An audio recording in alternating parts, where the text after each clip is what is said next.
بسم اللہ الرحمن الرحیم۔ السلام علیکم ورحمۃ اللہ وبرکاتہ۔ میرے ایک دوست نے گجرات میں اپنے ڈیرے پر ملازم رکھ لیا۔ وہ بیچارہ فاٹا کے کسی گاؤں سے آیا تھا اور پنجابی زبان اور پنجابی روایات دونوں سے ناواقف تھا۔ وہ مہینے بھر کی نوکری کے بعد اپنے مالک کے پاس آیا اور اس سے کہا، صاحب میں ایک بات پر بہت حیران ہوں۔ ہمارے دوست نے پوچھا، کیوں، کیا ہوا؟ وہ شرما کر بولا، آپ کے گاؤں میں ایک ہی بندہ بار بار کیوں مرتا ہے؟ مالک نے جواب دیا، یہ کیسے ہو سکتا ہے؟ خان تھوڑی دیر شرمایا اور پھر بولا، آپ کی مسجد کا مولوی صاحب روز سپیکر پر اعلان کرتا ہے رضائے الہی فوت ہو چکا ہے۔ آپ کے گاؤں میں رضائے الہی کیوں مر جاتا ہے؟ میرے دوست نے یہ واقعہ سنایا تو میں بھی دیر تک ہنستا رہا، لیکن پھر رک کر اپنے دوست سے کہا، ہمارے پاکستان میں بھی رضائے الہی روز فوت ہو رہے ہیں۔ میرے دوست کو میری بات عجیب لگی۔ مجھے یقین ہے آپ کو بھی میرے دوست کی طرح میری بات عجیب و غریب محسوس ہوگی، لیکن آپ یقین کریں ہمارے معاشرے میں جتنی خوبیاں تھیں وہ سب رضائے الہی کی طرح ایک ایک کر کے فوت ہو رہی ہیں، جبکہ برائیاں روز بچے دے رہی ہیں۔ آپ انحطاط کا لیول ملاحظہ کیجئے۔ محمد زبیر کے حوالے سے چند کلپس نکلے اور یہ دیکھتے ہی دیکھتے ٹاپ ٹرینڈ بن گئے اور پورا ملک چسکے لینے لگا۔ کسی نے کسی کو نہیں روکا۔ 22 کروڑ لوگ یہ بھول گئے محمد زبیر کی فیملی بھی ہے، اس کے پوتے پوتیاں اور نواسے نواسیاں بھی ہو سکتی ہیں۔ کلپس صحیح ہیں یا غلط، اس کا فیصلہ وقت کرے گا، لیکن اس شخص کی بے عزتی اور حد تک ہم نے آج کر دی ہے۔ یہ سلسلہ اگر یہاں تک رہتا تو بھی برداشت ہو جاتا، لیکن ان کلپس کے بعد ان کے مرحوم والد کے بارے میں جو میمز بنائی گئیں یا جس طرح مریم نواز کو میمز کے ذریعے بے عزت کیا گیا، اس کی کیا جسٹیفیکیشن ہے؟ گناہ، ثواب یا جنت دوزخ کا فیصلہ اللہ تعالیٰ حشر کے دن کرے گا، لیکن ہم جس طرح روزانہ کی بنیاد پر اپنے آدرش اور اپنی معاشرتی اخلاقیات قتل کر رہے ہیں، کیا ہمیں اس کا حساب نہیں دینا پڑے گا؟ کیا ہمیں اس کا تاوان ادا نہیں کرنا پڑے گا؟ حضرت عمر رضی اللہ عنہ کے بارے میں تاریخ کی کتابوں میں ایک واقعہ درج ہے۔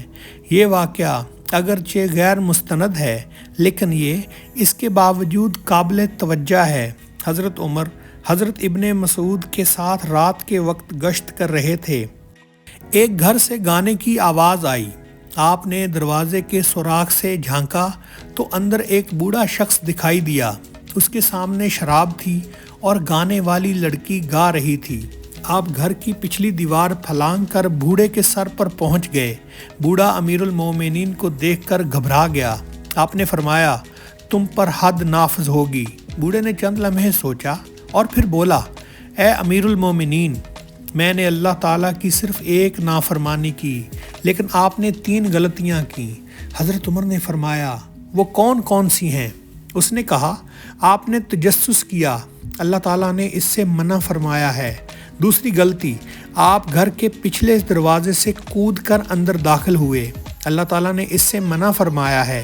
اور تیسری غلطی، آپ بغیر اجازت میرے گھر میں تشریف لائے، جبکہ اللہ تعالیٰ نے دوسروں کے گھروں میں بلا اجازت داخل ہونے پر روک دیا تھا۔ حضرت عمر رضی اللہ عنہ نے فرمایا، تم نے سچ کہا، کیا تم مجھے معاف کر سکتے ہو؟ بوڑھے نے جواب دیا، اللہ تعالیٰ آپ کو معاف فرمائے۔ حضرت عمر اس کے بعد روتے ہوئے باہر نکلے۔ آپ بار بار فرما رہے تھے، ہلاکت ہے عمر کے لیے اگر اللہ تعالیٰ نے مغفرت نہ فرمائی۔ آپ خود کو مخاطب کر کے فرماتے تھے، تم جانتے ہو آدمی ایسی حالت میں اپنے اہل و عیال سے بھی چھپنا چاہتا ہے، اور یہ اب سوچے گا مجھے امیر المومنین نے دیکھ لیا۔ وہ بوڑھا اس واقعے کے بعد شرم کی وجہ سے کافی عرصہ آپ کی مجلس میں نہ آیا۔ کافی عرصے بعد اس نے سوچا امیر المومنین اب یہ واقعہ بھول چکے ہوں گے، تو وہ ایک دن آپ کی مجلس میں حاضر ہو گیا۔ حضرت عمر نے جیسے ہی ان کی طرف دیکھا، آپ نے اشارے سے اسے پاس بلایا۔ وہ ڈرتا ہوا آپ کے قریب آیا تو آپ نے اس کے کان میں کہا، میں نے اس دن کے واقعے کا ذکر کسی سے نہیں کیا، حتیٰ کہ اپنے کسی ساتھی سے بھی نہیں۔ بوڑھے نے جواب دیا، اے امیر المومنین، میں بھی قسم کھا کر کہتا ہوں، میں نے بھی اس دن سے شراب کو ہاتھ نہیں لگایا، میں پکی توبہ کر چکا ہوں۔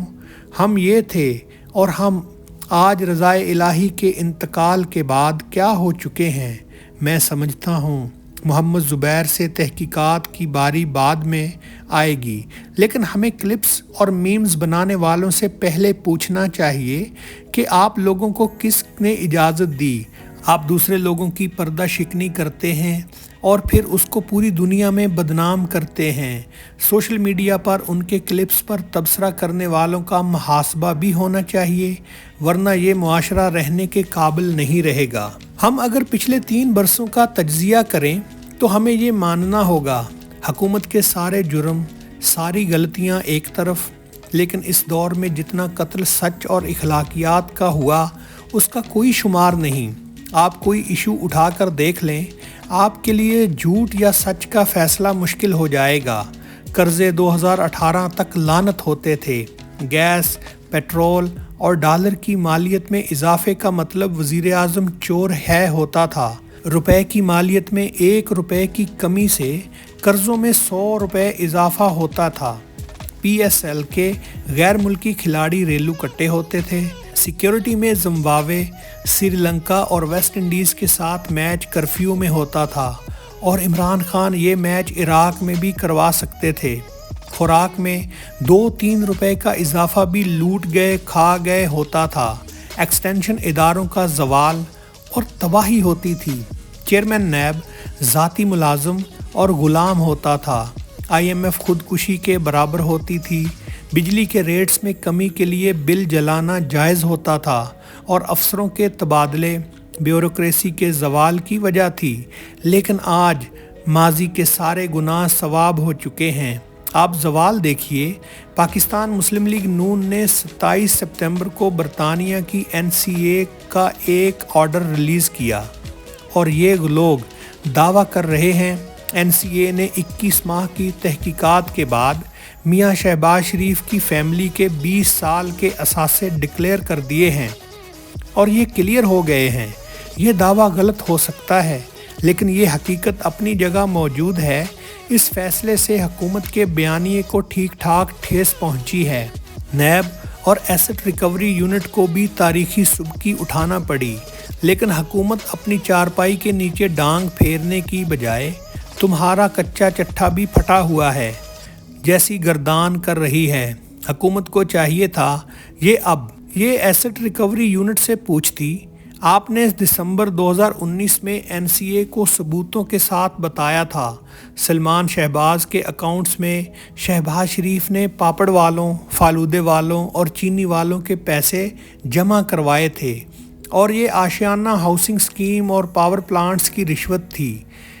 ایسٹ ریکوری یونٹ نے NCA کو ثبوت بھی دیے تھے، لیکن یہ 21 ماہ میں برطانوی ایجنسی کو مطمئن نہیں کر سکی، اور یوں سلمان شہباز اور ذوالفقار احمد کے منجمد اکاؤنٹس بحال ہو گئے۔ حکومت اپنی اصلاح کی بجائے NCA کے آرڈر کا فیصلہ ماننے کے لیے تیار نہیں، اور وزراء آرگیومنٹ دے رہے ہیں یہ فیصلہ ہی نہیں، حکم ہے۔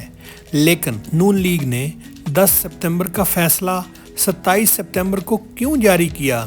فیصلے میں شہباز شریف کا نام نہیں، اور یہ تحقیقات صرف ایک بینک کی ایک ٹرانزیکشن کے بارے میں تھی، وغیرہ وغیرہ۔ یہ تمام جواز بالکل ایسے ہیں جیسے لکھنؤ کے کسی بانکے نے گالی کھانے کے بعد پان چباتے ہوئے کہا تھا، ہمیں گالی نہیں لگتی، کیونکہ گالی دینے والے نے ہمشیرہ کی جگہ پر زبر نہیں لگائی تھی۔ کوئی ان سے پوچھے، جناب فیصلے میں شہباز شریف کا نام ہے یا نہیں؟ نون لیگ اس فیصلے کو خواہ 217 دن بعد جاری کرے۔ یہ فیصلہ ہے یا حکم، آپ یہ چھوڑ دیں۔ آپ صرف یہ بتائیں، کیا ایسٹ ریکوری یونٹ نے 11 دسمبر 2019 کو NCA کو خط نہیں لکھا تھا؟ اور کیا اس خط میں حکومت نے یہ ثابت نہیں کیا تھا سلیمان شہباز کے اکاؤنٹس میں شہباز شریف کی کرپشن کے پیسے ہیں، اور شہباز شریف فیملی ایک کرپٹ سیاسی خاندان ہے، یہ منی لانڈرنگ، کرپشن اور لوٹ کھسوٹ میں ملوث ہے اور اس کے خلاف پاکستان میں مقدمات چل رہے ہیں۔ حکومت صرف یہ بتائے ایسٹ ریکوری یونٹ 21 ماہ میں NCA میں اپنے الزامات ثابت کیوں نہیں کر سکا؟ یہ ڈی میں پہنچ کر گول کیوں نہیں کر سکا؟ حکومت اس کا جواب دے۔ حکومت یہ نہیں کرے گی، یہ اپنی غلطی کبھی نہیں مانے گی، کیونکہ اس ملک میں سچ کا رضائے الہی سے انتقال ہو چکا ہے۔ اب جہاں صرف اور صرف جھوٹ کا مقابلہ ہے اور جو زیادہ ڈٹائی کے ساتھ جھوٹ بولتا ہے وہ جیت جاتا ہے اور کمزور جھوٹا ہار جاتا ہے۔ لہٰذا آئیے اور رضائے الہی کو انجوائے کیجیے۔ ہماری ویڈیو کو اچھی لگی تو لائک کریں، چینل کو سبسکرائب کریں۔ السلام علیکم ورحمۃ اللہ وبرکاتہ۔